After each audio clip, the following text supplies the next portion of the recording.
अच्छा, हेलो, अस्सलाम वालेकुम।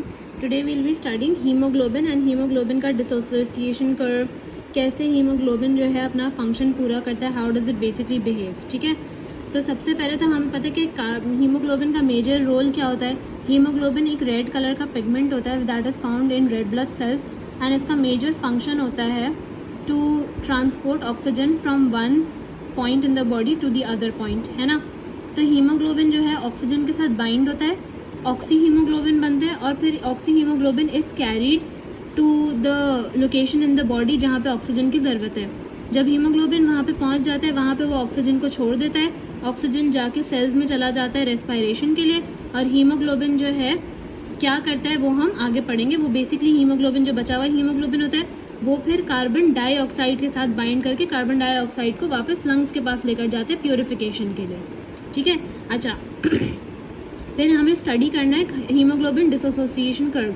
Now what exactly is haemoglobin dissociation curve. इससे पहले वी नीड टू अंडरस्टैंड कि पार्शियल प्रेशर क्या होता है।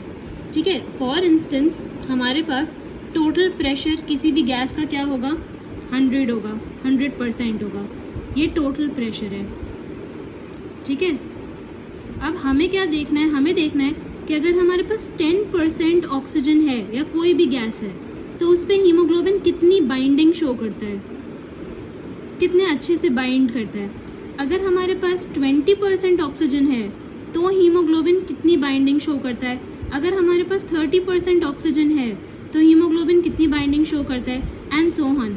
हम पार्शियल प्रेशर इंक्रीज करते जाते हैं और हम देखते हैं कि हीमोग्लोबिन किसके कौन सी परसेंटेज के साथ सबसे अच्छा बाइंड करता है। ठीक है, एंड इससे पहले कि हम एक्सपेरिमेंट करें हमें पहले से ही पता है कि जितना ज़्यादा हमारे पास ऑक्सीजन होगा उतने अच्छे से हीमोग्लोबिन बाइंड करेगा। ठीक है, लेकिन फिर भी they have perform this experiment to investigate how haemoglobin behaves. Samples are extracted from blood and expose to different concentrations और पार्शियल प्रेशर्स। उसके बाद कितना हीमोग्लोबिन बाइंड करे वो मेजर कर रहे हैं। ठीक है, मैक्सिमम वैल्यू क्या होती है, ऑब्वियसली 100% होती है। तो हम डिफरेंट सैचुरेशंस पे देखेंगे कि हीमोग्लोबिन कितना अच्छे से बाइंड कर रहा है। अच्छा, ये कुछ टर्मिनोलॉजीज है जो पता होनी चाहिए। पार्शियल प्रेशर क्या होता है कि कितनी कॉन्सेंट्रेशन है गैस की, मतलब 10% है, 20% है, 30 है, 40 है, 50 है, 60 है, कितनी परसेंटेज आपके पास गैस है उस पूरे प्रेशर में। परसेंटेज सैचुरेशन, हीमोग्लोबिन जो है ऑक्सीजन के साथ किस परसेंटेज पे मैक्सिमम बाइंड कर रहा है, ऐसी कौन सी परसेंटेज ऑफ ऑक्सीजन है जिस पे हीमोग्लोबिन मैक्सिमम बाइंडिंग शो करता है। और फिर डिसोसिएशन कर्व है। डिसोसिएशन कर्व एक ग्राफ होता है जो बेसिकली दिखाता है कि हीमोग्लोबिन जो है ऑक्सीजन के अलग अलग प्रेशर्स पे कैसे बिहेव करता है, कितनी बाइंडिंग शो करता है।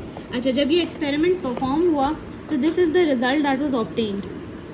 ठीक है, ये अलग अलग पार्शियल प्रेशर्स हैं। समझो ये 1 की जगह 10 है तो 10, 20, 30 इस तरह से इसको कंसिडर कर लो, या फिर 1, 2, 3, 4 कंसिडर कर लो।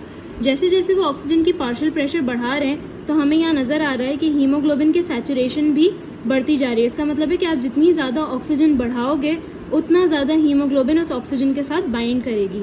ठीक है, उसके बाद हमने इसे प्लॉट किया है ऑन अ ग्राफ एंड उस ग्राफ को हम कहते हैं डिसोसिएशन कर्व।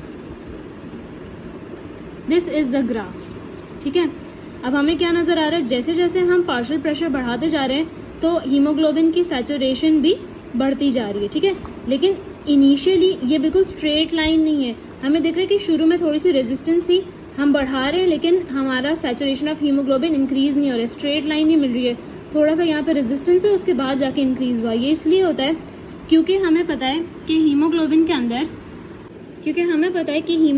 अंदर 4 मॉलिक्यूल्स के बाइंड करने की जगह होती है। ठीक है, 4 ऑक्सीजन के मॉलिक्यूल्स एक हीमोग्लोबिन के अंदर बाइंड हो सकते हैं। 4 मॉलिक्यूल्स ऑफ ऑक्सीजन का मतलब है 8 एटम्स ऑफ ऑक्सीजन। एक मॉलिक्यूल ऑफ ऑक्सीजन में 2 एटम्स होते हैं ना, बिकॉज ऑक्सीजन इज O2।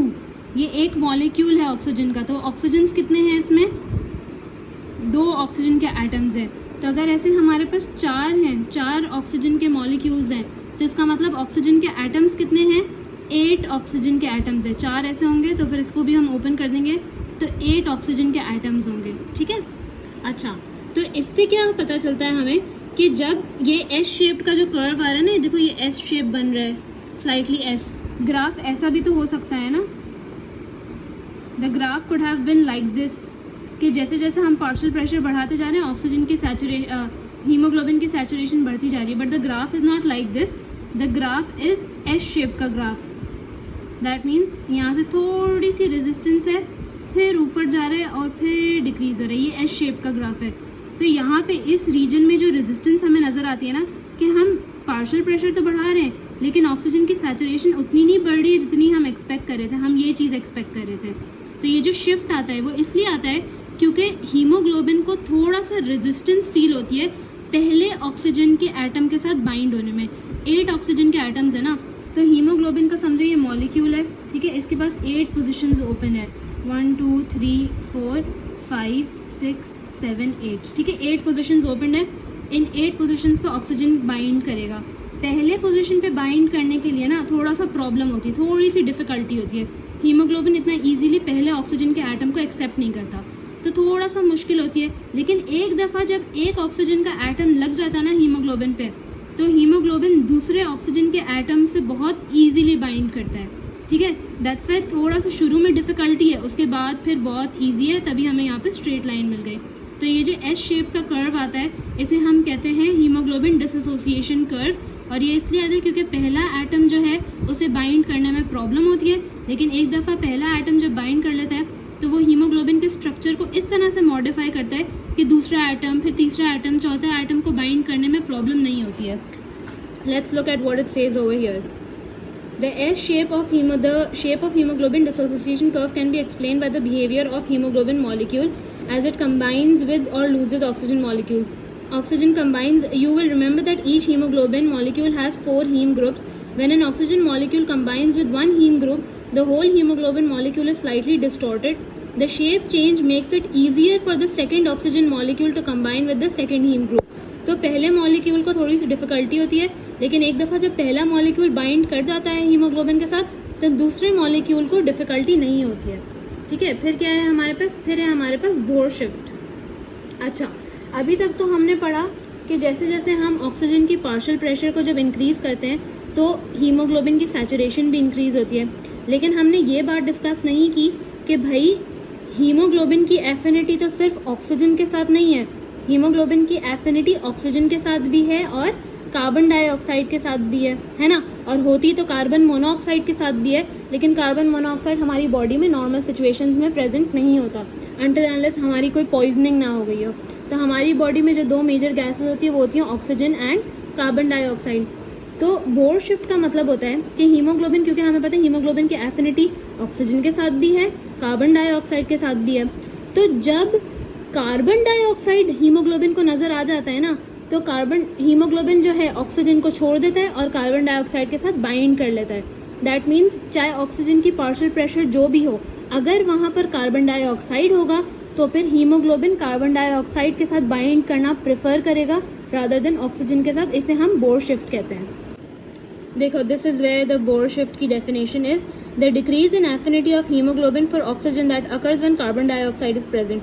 तो वैसे तो बहुत अच्छे से बाइंड करता है हीमोग्लोबिन ऑक्सीजन के साथ, लेकिन अगर हमारे पास कार्बन डाइऑक्साइड होगा तो फिर हीमोग्लोबिन ऑक्सीजन को छोड़ के कार्बन डाइऑक्साइड के साथ बाइंड कर लेगा, ठीक है। अब हम देखते हैं कि आगे बढ़ते हैं और देखते हैं कि एग्जैक्टली कैसे बाइंडिंग होती है।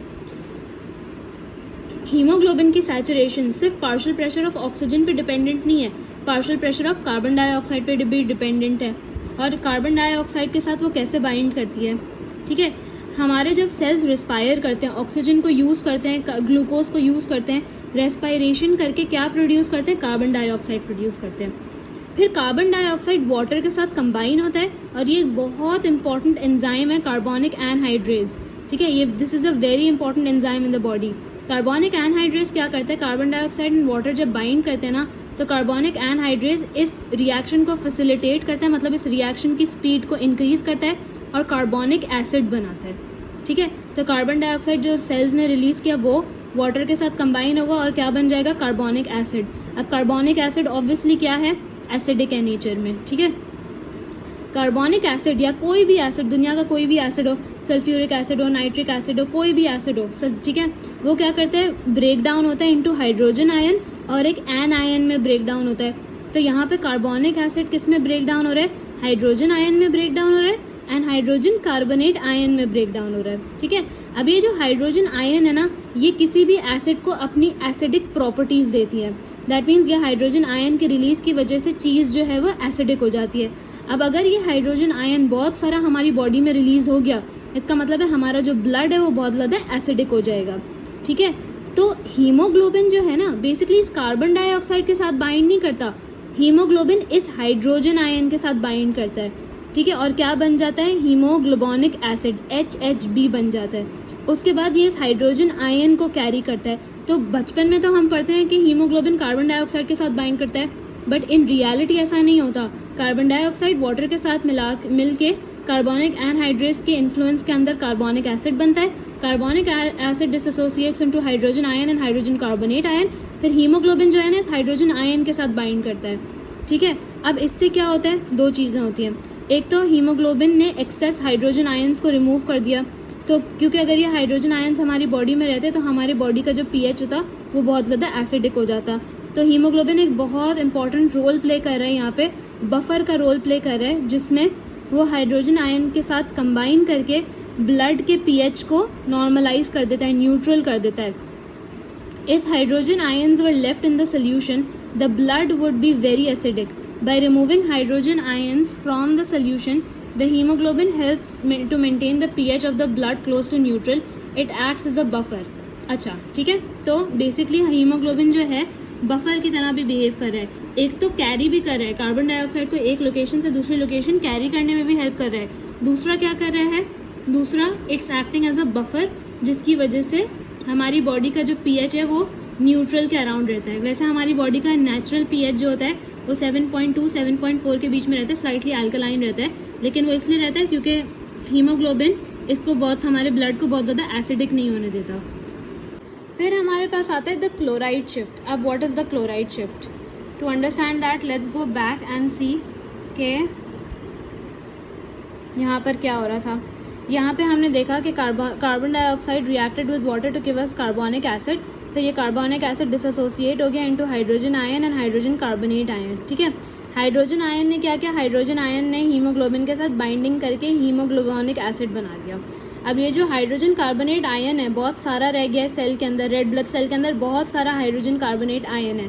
तो ये क्या होगा, ऑब्वियसली क्योंकि हमें पता है कि डिफ्यूजन होती है from a region of higher concentration to a region of low concentration, और रेड ब्लड सेल के अंदर बहुत ज़्यादा बिल्डअप हो गया हाइड्रोजन कार्बोनेट आयन का। तो नेचुरली ये हाइड्रोजन कार्बोनेट आयन कहाँ मूव करेगा, रेड ब्लड सेल से मूव करके बाहर प्लाज्मा में आ जाएगा। याद है, blood was made up of plasma, blood के अंदर रेड ब्लड सेल्स थे, वाइट ब्लड सेल्स थे, प्लेटलेट्स थे।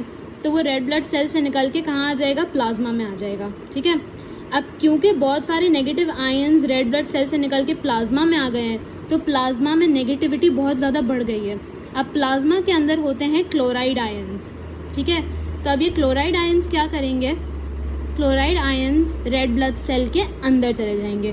तो क्या हुआ, hydrogen carbonate ions red blood cell से निकल के बाहर प्लाज्मा में आ गए। एज अ रिजल्ट प्लाज्मा में जो क्लोराइड आयन्स बैठे हुए थे वो रेड ब्लड सेल के अंदर चले गए।